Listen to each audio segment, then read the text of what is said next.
semuanya, perkenalkan nama saya Farisa Febera Widel dari SMP Islam Terpadu Sebulu Salam, Kalimantan Timur, Samarinda.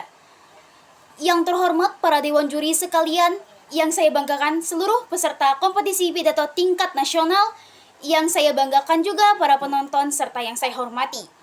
Assalamualaikum warahmatullahi wabarakatuh. Om Swastiastu, Namo Buddhaya, salam kebajikan bagi kita semua.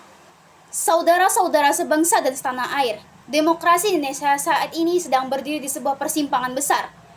Di satu sisi kita berbangga karena rakyat Indonesia dapat berbicara secara bebas melalui layar kecil di genggaman tangan. Namun di sisi lain, layar yang sama telah menjadi medan tempur antara kebenaran dan kebohongan, antara kebencian dan kesadaran.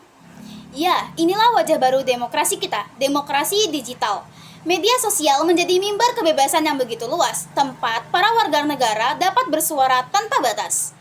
Namun, seperti dua sisi mata uang, di balik kebebasan itu terdapat ancaman yang kian nyata, yaitu di informasi dan dipolarisasi.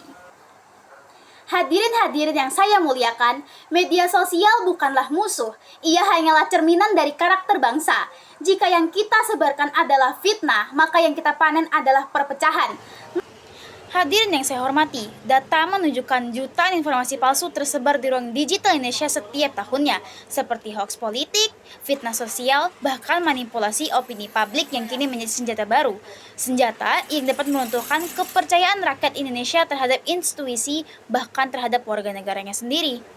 Pertanyaannya, apakah media sosial masih menjadi senjata dalam demokrasi, atau justru telah berubah menjadi amunisi polarisasi?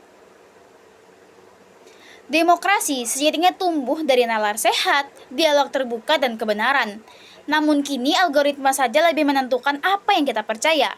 Kita hidup dalam gelembung informasi, di mana yang berbeda dianggap musuh dan yang tidak sependapat dicap salah.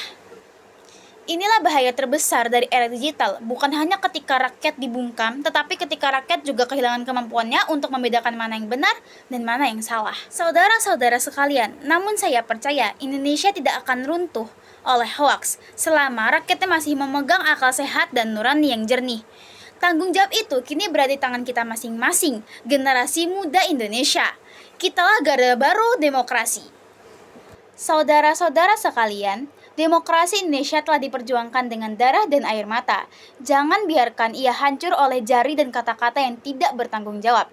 Mari gunakan media sosial sebagai senjata rakyat untuk kebenaran, bukan amunisi kebencian.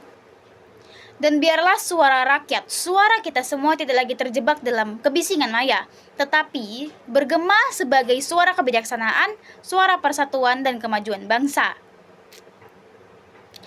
Sekian pidato dari saya, kurang lebihnya mohon maaf. Terima kasih. Wassalamualaikum warahmatullahi wabarakatuh. Salam sejahtera bagi kita semua. Semangat!